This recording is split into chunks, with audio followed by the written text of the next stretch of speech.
معروف صوفی بزرگ سید یعقوب علی شاہ رحمۃ اللہ علیہ کے 40ویں عرس مبارک کی تقریبات میانی صاحب قبرستان لاہور میں اختتام پذیر ہو گئی۔ اختتامی دعا اسلامک اسکالر سید سرفراز علی شاہ نے کروائی۔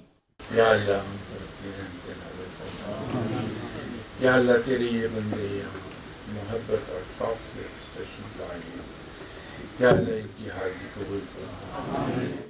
میڈیا سے گفتگو کرتے ہوئے سید سرفراز علی شاہ کا کہنا تھا کہ سید یعقوب علی شاہ رحمۃ اللہ علیہ نے دکھاوے سے پاک، سادہ اور باعمل زندگی گزاری۔ موجودہ مسائل کے حل کے لیے ہمیں اپنا تعلق رب تعالیٰ سے جوڑنا اور سنت نبوی صلی اللہ علیہ وآلہ وسلم پر عمل پیرا ہونا ہوگا۔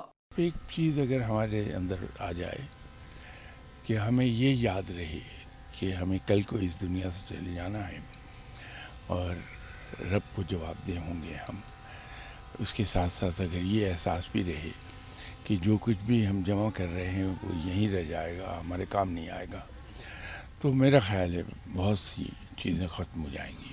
عرس مبارک میں شرکت کے لیے آنے والے زائرین کا کہنا تھا کہ صوفیہ کی تعلیمات پر عمل کرتے ہوئے پاکستان حالیہ مسائل سے باہر نکل سکتا ہے۔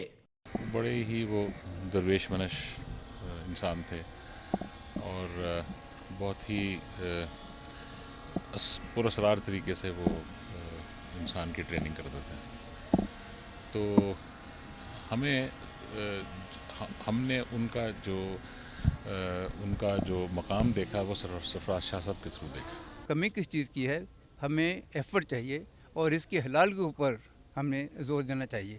ہم لوگ شارٹ کٹ تلاش کرتے ہیں جس سے مشکلات پیدا ہوتی ہیں، اور جو بزرگ ہیں یہ ہم یہی بتاتے ہیں کہ رزق دینا اللہ کا کام ہے، ہمارا کام ہے اس کے اندر حجت کرنا۔ حجت کیا ہے؟ حجت کاوش۔